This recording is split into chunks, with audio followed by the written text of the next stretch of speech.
This picture was taken at the Flight Test Museum at Edwards Air Force Base, and it accurately depicts a timeline of all of the airplanes that have had either their first flight from Edwards Air Force Base or that aircraft took off from someplace else and landed at Air Force Base. So it depicts really a history of everything that has happened at Edwards Air Force Base since the 1940s. The timeline isn't just a history of Edwards Air Force Base.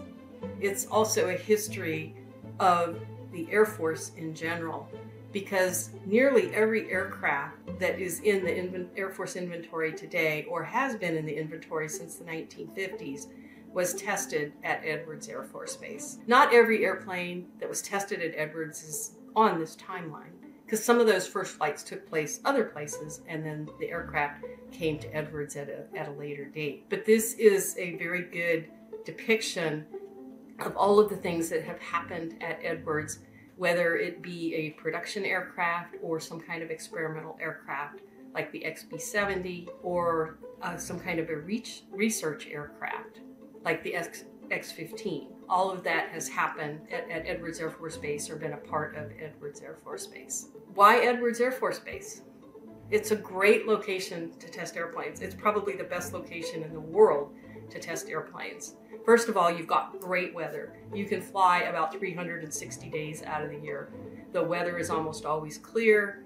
About the only problem they have is occasionally the winds get a little bit too high to do things. It's very remote, which is great for security purposes. You're staying away from prying eyes that might have nefarious purposes. But it also keeps the general public safe, because if something goes wrong, we're in the middle of nowhere, and so it makes it, if something crashes, it's much less likely to hit some property or do some damage on the ground to somebody who was not involved in the actual test. And then last, we have the lake beds there. The lake beds are a national treasure, formed millions of years ago. They're very flat, they require almost no maintenance, and they provide about 35,000 feet of runway if needed. So think of that, that's 7 miles of runway that is needed in an emergency or for some kind of specialized operation. And for that reason, the space shuttle made many of its first landings at Edwards Air Force Base. They wanted to prove that the shuttle was safe on its landing. They wanted to be able to land it back at Kennedy Space Center, but with a shorter runway there, they went to Edwards first and made many of the, like I said, all of the first landings there, proved that it was safe, and then they would fly the shuttle back to Kennedy Space Center on the top of a specially modified 747 that NASA owned. Once they had enough data to prove that it was safe, then they were able to land the shuttle at Kennedy on a regular basis. But Edwards continued to act as a backup. Every once in a while there would be bad weather at Kennedy, or something else would happen where they would decide that they were going to land the shuttle at Edwards Air Force Base as backup.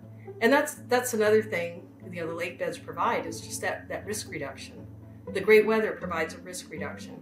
And that's what testing is all about. It's about reducing risk as we try things out for the first time, because we know that there's a good chance that something might go wrong. And so having that lake bed there, having that airspace there, having all of those trained engineers and test pilots there, all of those things together help us to reduce that risk, both to the program and to the general public as we're testing something new.